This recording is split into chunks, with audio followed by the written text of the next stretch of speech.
Imagine a throne so high it touches the heavens, yet the man sitting on it is terrified of a single grape. Picture a king who commands armies of thousands, but whose hands tremble when a loaf of bread is placed before him. We journey into the most dangerous rooms in history, and they aren't the dungeons or the torture chambers. They are the royal dining halls, where every meal was a gamble and every bite could be a death sentence. What if I told you the most powerful rulers who ever lived were the most frightened people at their own dinner tables, and that there was a job in the palace, a position of immense prestige, that had a higher mortality rate than being a gladiator in the Roman Colosseum? We pull back the curtain on the deadly world of royal food tasters, where loyalty was measured in poison, and dinner was the ultimate test of survival. These aren't just stories of paranoia. They are chronicles of power, intrigue, and the desperate, often fatal, lengths people would go to in order to protect a crown. Before we step into these shadowed palace kitchens together, I'd love for you to become part of our storytelling family.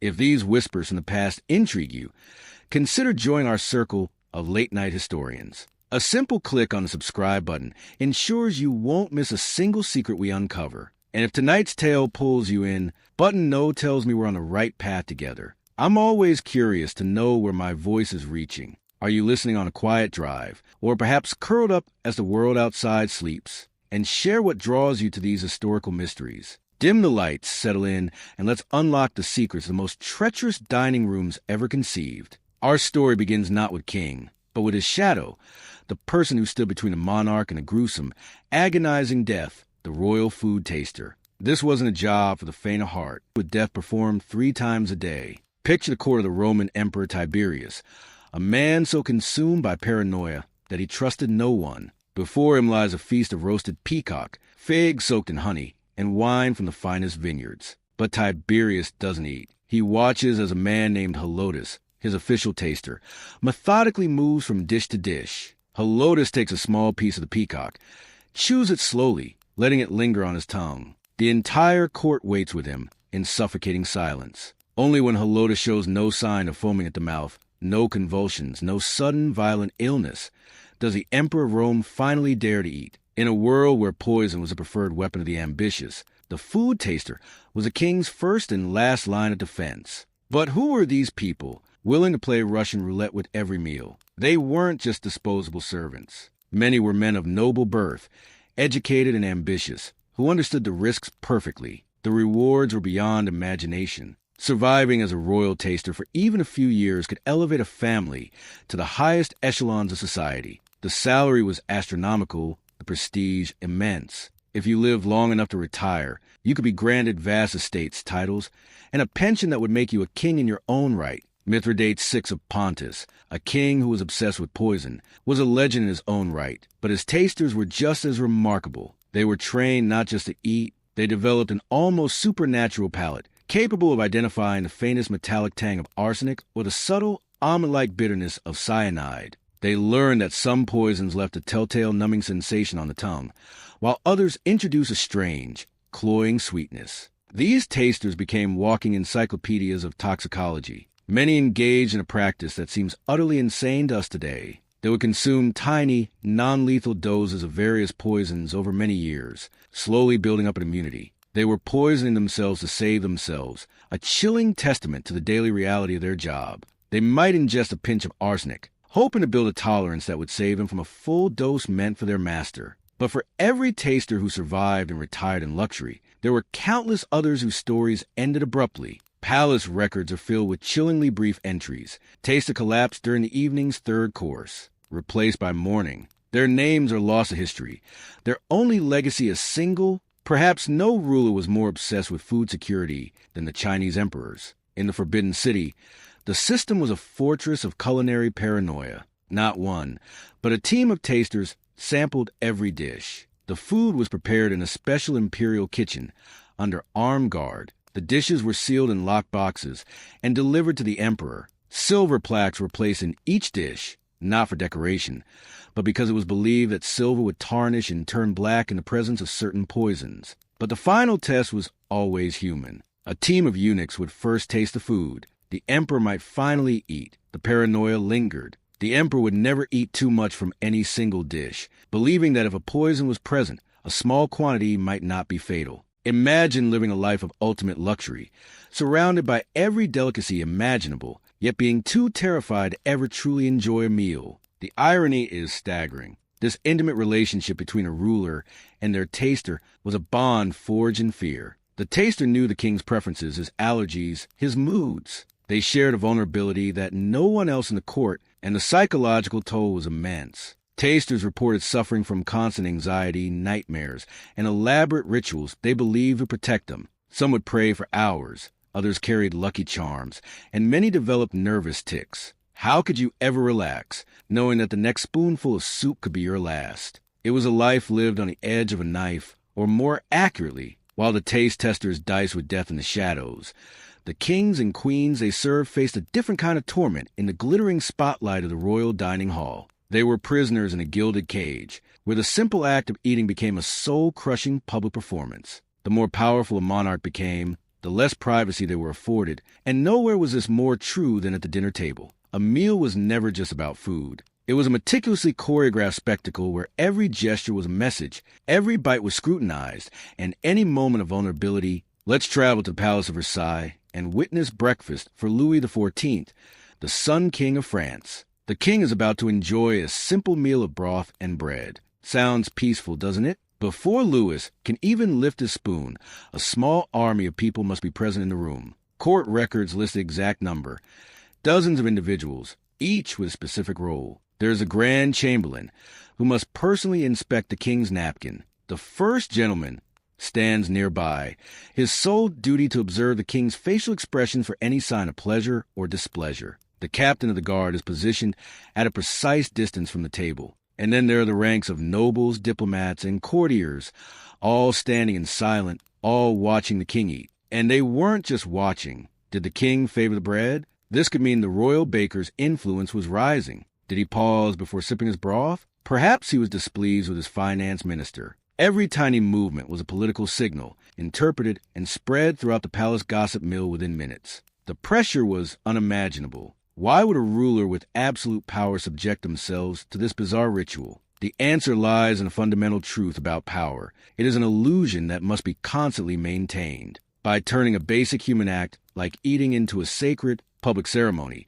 the monarch reinforced their divine status. They weren't just a person having breakfast. They were a god performing a ritual, separated from the mortal masses who ate in private. You can't claim to be God's chosen ruler and then sneak into the kitchen for leftovers at midnight. Henry VIII of England took this public performance to an extreme. His dinner ceremonies could last for 4 to 5 hours, not because of the amount of food, but because of the elaborate ritual surrounding the presentation of each dish. A procession of servants would carry in each course, announced by trumpets. Henry would sit at a raised table, the high table, while hundreds of courtiers stood in perfect silence, watching him devour course after course. But here's the tragic irony. Private letters from his personal physician reveal that Henry suffered from crippling social anxiety around these meals. He often felt nauseous before the grand dinners and would eat very little, preferring to have a real meal in private later. He couldn't stop the tradition, so it would be a sign of weakness. And for a king who defied the Pope and executed his own wives,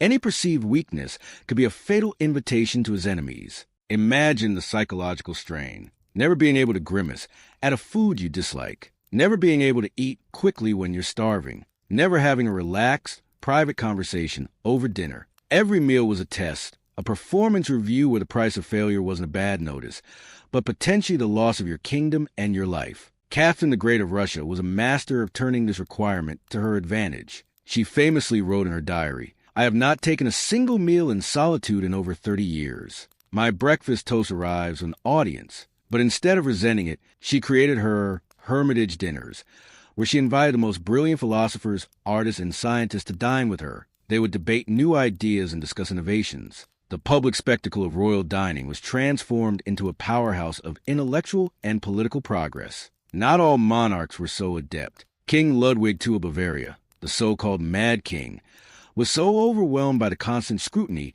that he devised a tragic solution. He would command his servants to set a lavish table for 12, with a full multi-course meal prepared for a dozen guests. He would dine completely alone, carrying on animated conversations with his imaginary companions. He would toast to empty chairs, argue with invisible dukes, and laugh at jokes no one told. His servants were ordered to play along, serving the phantom guests and clearing their untouched plates. This wasn't just madness. It was a desperate attempt to fulfill the public duty of a grand dinner while creating a fragile illusion of privacy. It was a heartbreaking act of a man whose power had stripped him of the simple human comfort of eating in peace. The treasonous fork. Let's descend deeper into the absurdity to a place where everyday foods, things you likely have in your kitchen right now, were considered so politically dangerous they could get you exiled or even executed. We aren't talking about poison. We're talking about produce. Let's start with garlic. The soul of so much of our cooking, was once considered the most subversive food in Europe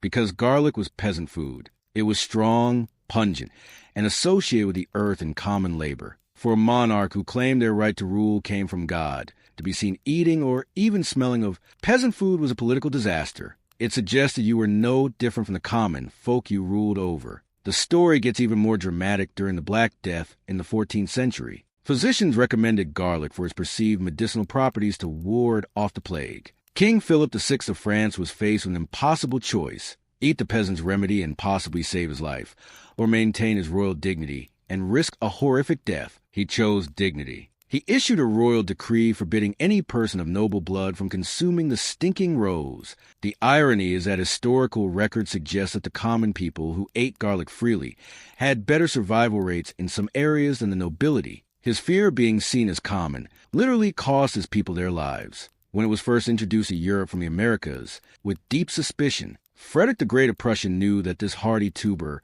could solve the famine that plagued his kingdom. But his nobles and peasants refused to eat it. Potatoes grew underground, in the darkness. In the deeply religious mindset of the time, anything that grew in the dark was considered satanic, unclean, and unfit. Frederick devised one of the most brilliant marketing campaigns in history. He declared potatoes a royal vegetable, available only to the king and his court. He planted a large field of potatoes near his palace and, crucially, posted armed guards around it during the day. He then secretly ordered the guards to be clumsy and not very watchful. The local peasants, consumed by curiosity and assuming anything worth guarding so heavily must be incredibly valuable, began sneaking into the field at night to steal the royal potatoes. Slowly but surely, the potato began to spread throughout Prussia, not by force, but by a clever manipulation of human nature. Frederick made the forbidden desirable, and in doing so, he saved his kingdom from starvation. Had its moment of scandal. When it arrived in the Spanish court in the 16th century,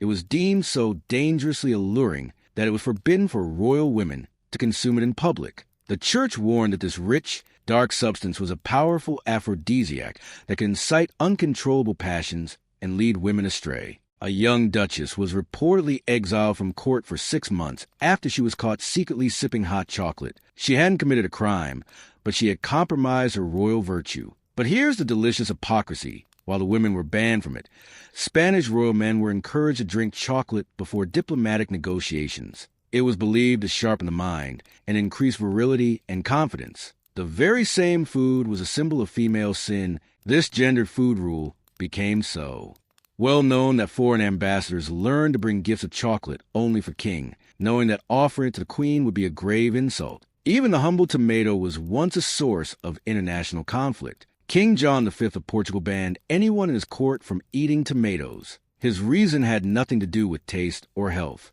Portugal was locked in a bitter trade dispute with Spain, whose colonies were the primary source of tomatoes in Europe.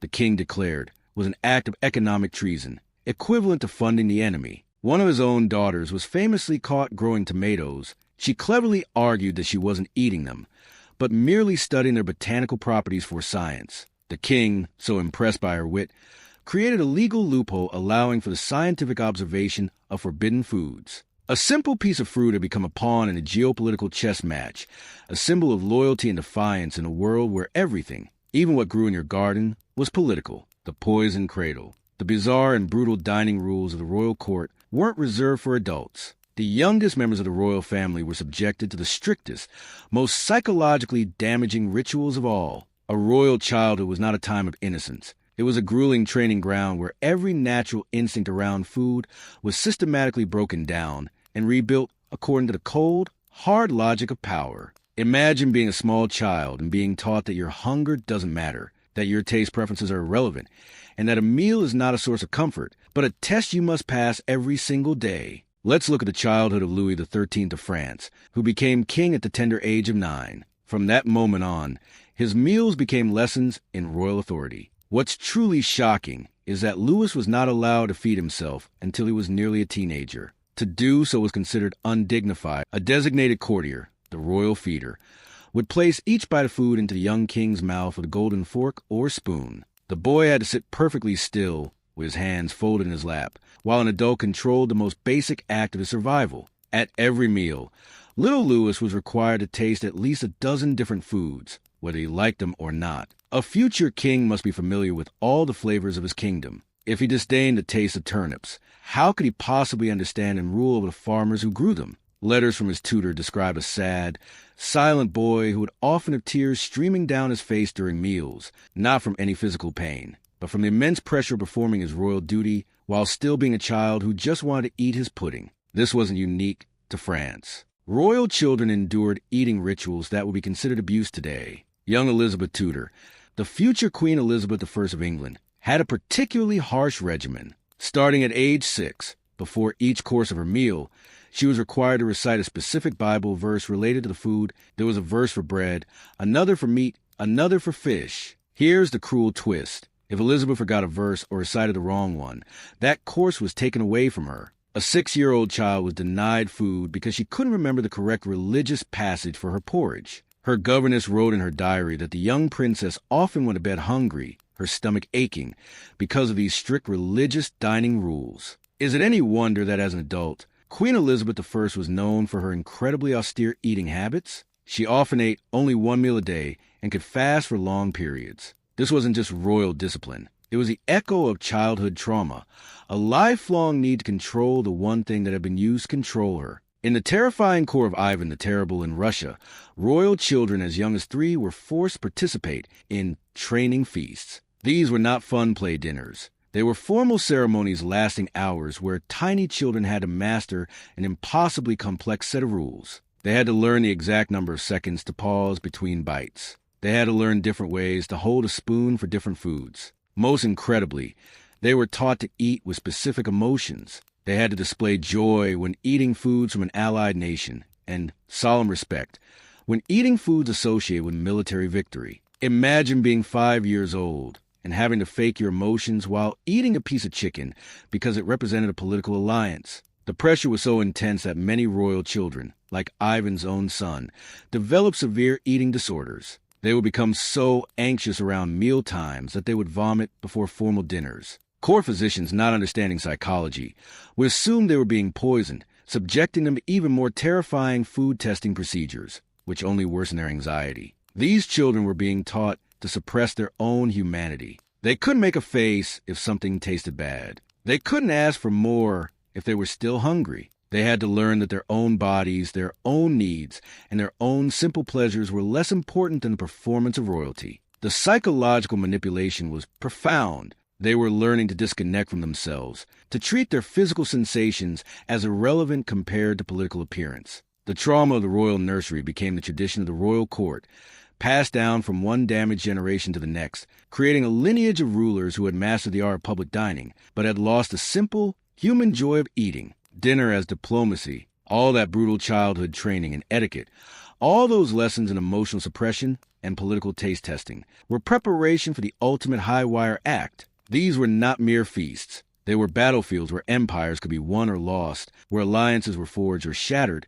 and where a single misplaced fork could be interpreted as an act of war. Picture the scene in 1520. At a summit so opulent, it will be known to history as the Field of the Cloth of Gold. King Henry VIII of England and King Francis I of France, 2 of the most powerful and egotistical monarchs in the world, are meeting for a grand feast designed to broker peace and prevent a war. The entire summit was nearly destroyed by a seating chart. Henry's protocol master made a seemingly innocent error. He seated the English nobles on the right side of the main table, which in English tradition was a place of honor. The French nobles were seated on the left. In French court tradition, the left side was a position of greatest honor. The French delegation immediately saw this not as a mistake, calculated insult. They believed England was symbolically declaring its superiority. The tension was immediate. The French nobles began to subtly shift in their seats, their body language radiating contempt. They began eating while standing, a clear sign of protest.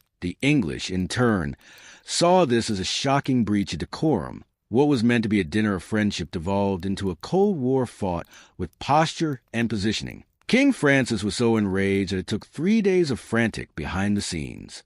Negotiations just to agree on the seating arrangements, a peace summit was almost derailed before it began, not by a disagreement over territory or treaties, but by who sat where at dinner. The French, however, were masters of using food for their own diplomatic ends. In the 17th century, Cardinal Mazarin hosted a dinner for Spanish ambassadors to negotiate the end of a long and bloody war. Everything seemed to be going perfectly. Mazarin had commissioned his chefs to create magnificent sugar sculptures of various European capital cities. A delightful centerpiece, you might think. The sugar sculpture of Madrid, the capital of Spain, was deliberately made smaller than the one of Paris. It was placed at the far end of the table, symbolically demoting it to a secondary city. The Spanish ambassador understood the insult instantly. This sugar speaks louder than any treaty. Walked calmly to the table, and with a single, deliberate motion, smashed the sugar Madrid to pieces with his fist. He then returned to his seat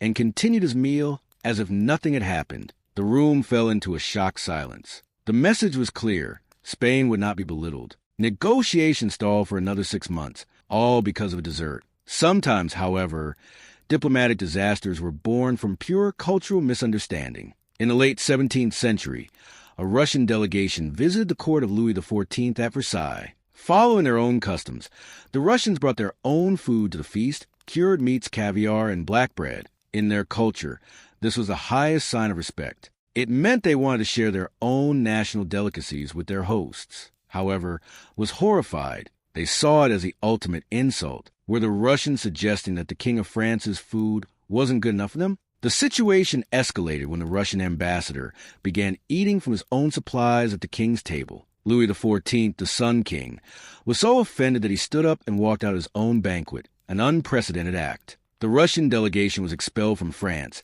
and diplomatic relations between the two great powers were frozen for more than a decade. Two different cultures, two opposite interpretations of the same gesture, and the result was years of international hostility. A simple act of sharing had been mistaken for an act of war. The Ottoman sultans perfected the art of psychological food diplomacy. They employed a technique known as a sultan silence. During a tense negotiation with Austrian ambassadors, Sultan Mehmed used this to devastating effect. Halfway through the meal, he simply put down his fork and stared. He just fixed his gaze upon the Austrian delegation, while everyone else sat in a growing, terrifying silence. The psychological pressure, the Austrians, unnerved and desperate to break the tension, began to falter. They started offering concessions they had been ordered to refuse. Within 20 minutes of absolute silence from the Sultan, they had agreed to territorial demands that their government had sworn never to accept. The Sultan had won a major diplomatic victory.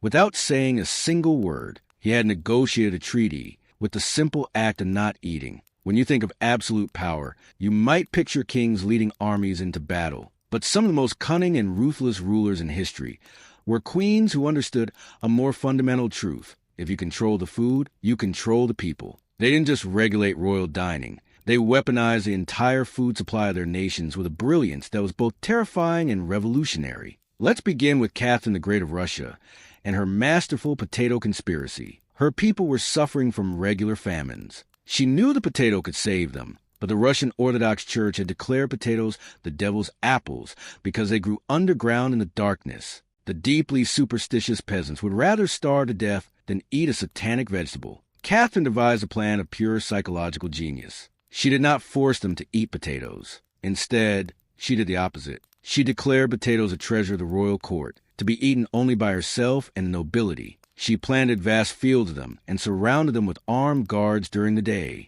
She secretly ordered the guards to leave their posts. Seeing this heavily guarded crop, naturally assumed it must be incredibly valuable and delicious. They began stealing the potatoes at night, hoarding them like precious jewels. Within a few years, potato cultivation had spread across Russia, not because of a royal decree, but because Catherine had made them believe they were getting away with something. She saved hundreds of thousands of lives by transforming a feared vegetable into a forbidden fruit. But Catherine's manipulation seems gentle compared to Wu Zetian, the only woman to ever rule China as emperor in her own right. In the 7th century, Wu issued the Harmony Edict. This law required every single family in her vast empire to eat the exact same meal at the exact same time once a week. This wasn't about nutrition.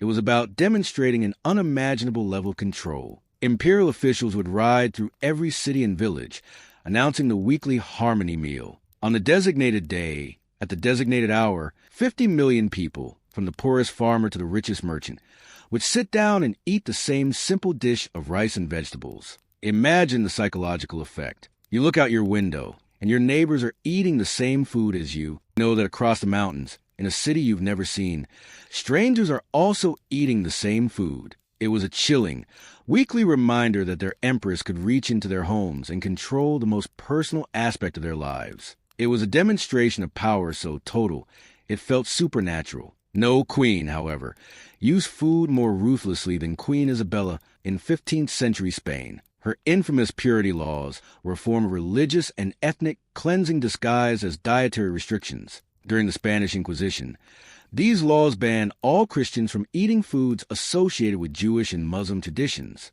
No lamb cooked with certain spices, no bread baked in the Jewish style. The punishment for breaking these laws was often death. But here is the truly diabolical genius of Isabella's plan. Her spies didn't just look for people eating the forbidden foods. They also watched for people who seemed to be avoiding them too carefully. If you were a recent convert to Christianity from Judaism or Islam, and you followed the Christian food rules too perfectly, it was seen as a sign that you were hiding your old faith. You were trying too hard. The Inquisition's records are filled with thousands of cases of people being tortured and executed for food crimes, some for eating the wrong thing, others for not eating the right thing with enough natural enthusiasm. Isabella had created a perfect trap. The simple act of eating your dinner, no matter what you chose, could be used as evidence to condemn you. It was psychological terror served on a platter. Even Marie Antoinette, often unfairly depicted, tried to use food as a political tool, with disastrous consequences. During the bread shortages that preceded the French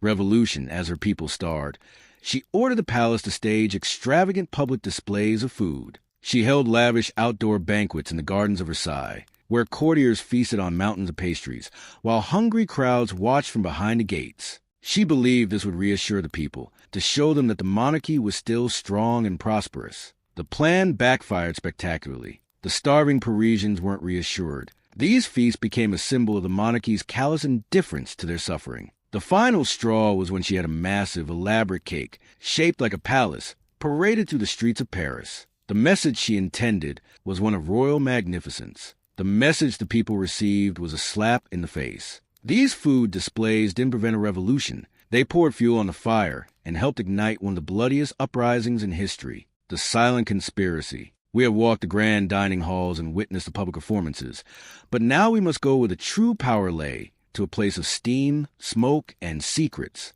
We must venture into the royal kitchens. You might imagine them as places of culinary artistry. They were the nerve centers of palace intrigue, hotbeds of espionage, rivalry, and murder, more dangerous than any battlefield. The kitchen staff saw everything, heard everything, and knew everything. They knew the king's health better. They overheard the most confidential conversations while chopping vegetables. They knew who was in favor and who was not based on the dishes ordered. This knowledge made them the most valuable spies and the most dangerous enemies in the kingdom. Consider the story of Guillaume Tyrrell, the master chef known as Extravagant, who served the French court for nearly 70 years in the 14th century. He was the most trusted culinary figure in France, serving 4 different kings. But recently discovered documents reveal a shocking truth. For most of his career, Extravagant was one of England's most effective spies. His method was ingenious. He encoded secret intelligence into his grocery orders. An order for a specific type of Spanish, saffron, might signal Spanish troop movements. A request for an unusual amount of salt from a certain region could indicate naval activity in that area. He would then overcharge the French court for these ingredients, with the excess payment being his fee from English intelligence. He ran a massive espionage ring from the heart of the French palace, all under the guise of simply ordering dinner supplies. His most devastating act came before a major battle, where he deliberately created a series complex dishes that delayed a crucial pre-battle feast for the French commanders. The delay meant they were late for their final strategy meeting, leading to confusion on the battlefield and a catastrophic defeat for France. A war was lost, and a king was captured, all because a spy chef decided to make an overly complicated soup. Royal kitchens naturally became magnets for international espionage. A foreign power could place an agent in the palace not as a courtier, but as a specialty cook, a baker of exotic breads, or a supplier of rare spices. They could move about the palace with relative freedom,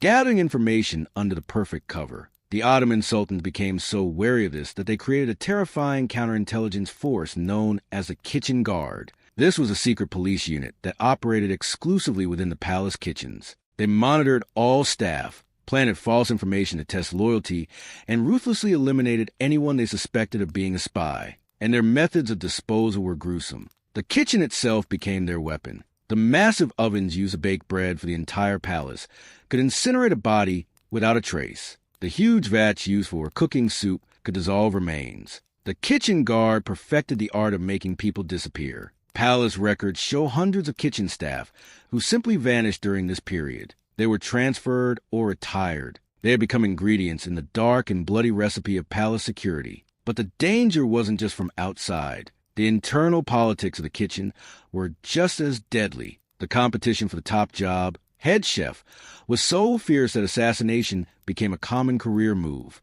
In the palace of the Medici family in 15th century Florence, the position of head chef changed hands over a dozen times in 2 decades. A series of highly suspicious accidents. One chef was crushed by a falling rack of cured meats. Another slipped and fell into a vat of boiling water. These were not accidents. One chef was found to have staged 3 such accidents to eliminate his rivals and climb the kitchen hierarchy, who prized a good meal above all else, knew what was happening but turned a blind eye. They were willing to tolerate a serial killer in their kitchen, as long as his cooking continued to impress their powerful guests. The kitchen was a world unto itself, a brutal, high-stakes ecosystem hidden behind a wall of steam and fire. It was a place where a dropped pot could be a signal, a misplaced spice could be a death sentence, and the people who fed the king held more secrets and more power than the king himself could ever imagine. And so we arrive at our final, darkest chapter, at the ultimate, tragic irony of absolute power over food. The very systems, rituals, and obsessions that monarchs created to protect themselves and project their strength so often became the very instruments of their own destruction. When you have unlimited power to eat anything you want, when no one can tell you no, food itself becomes your most intimate and deadly enemy. There is no greater example than King Henry VIII of England. His legendary appetite was not just gluttony at diplomatic feasts. He would consume staggering quantities of food to demonstrate the wealth and power of his kingdom. He was performing his dominance, showing foreign ambassadors that England was a land of such abundance that its king could afford to be wasteful. A Venetian diplomat wrote a single dinner where Henry devoured an entire roasted swan, multiple chickens, and vast quantities of meat, all washed down with gallons of sweetened wine. This political theater worked. Henry weighed nearly 400 pounds. He was covered in painful, weeping sores and could barely walk. Medical records show he suffered from what we would now diagnose as type 2 diabetes, gout, and heart disease, all direct results of his politically motivated overeating. The tragic part is that even as his body was failing, the performance had to continue. His physicians knew his diet was killing him, but they were too terrified to tell a king that his appetites were a weakness. To suggest the king should eat less was an act of treason. Henry VIII was a prisoner of the image he had created, and he was killed by his own fork. He died because his culture of royal dining made it politically impossible for anyone to save him from himself. Gluttony wasn't the only killer. Sometimes it was paranoia. The Roman Emperor Claudius was so terrified of poison that he created the most elaborate taste testing system in history. He would wait for hours after his tasters had approved a meal before he would even touch it. Wife Agrippina used this very system to murder him. She found a poison with a delayed effect. She had her accomplice, the famous poisoner Locusta, served Claudius a dish of his favorite mushrooms. The taster ate them and was fine. Claudius, reassured, ate them heartily. Hours later, long after the meal was over and everyone felt safe, the poison took hold and the emperor died in agony. The very system he designed to protect him became the perfect weapon for his assassination. His paranoia had created the exact vulnerability his enemies needed. And then there are those who simply lost themselves entirely to food. The Roman Emperor Vitellius reigned for only 8 months, but in that time, he turned the empire into his personal dining room. He hosted 4 massive banquets every single day, bankrupting the treasury to import the most exotic delicacies from across the world. His life became a continuous, obsessive feast. But while Vitellius was engrossed in planning his next meal, his generals were plotting his overthrow. His enemies timed their rebellion perfectly, marching on Rome when they knew the emperor would be in a food and wine-induced stupor. They found him in the middle of a lavish feast, too bloated and drunk to even organize a defense. He was dragged from his dining room and killed, a tragic symbol of a man who had conquered the world but was ultimately conquered by his own appetite. What these stories show us is a profound psychological pattern. When food is no longer about nourishment or community, when it becomes a symbol of power, a tool of control, or performance, it becomes toxic. These rulers lost their connection to a fundamental human experience. They ate not because they were hungry, but because their royal status demanded it. In their gilded dining halls, surrounded by every luxury imaginable, they were, in a way, starving. Starving for a simple, honest meal. Starving for a moment of peace. And so, our journey through the deadliest dining rooms in history comes to a close. From the brave and terrified taste testers to the paranoid kings, from the weaponized potatoes to the murderous kitchens, we have seen how the simple act of eating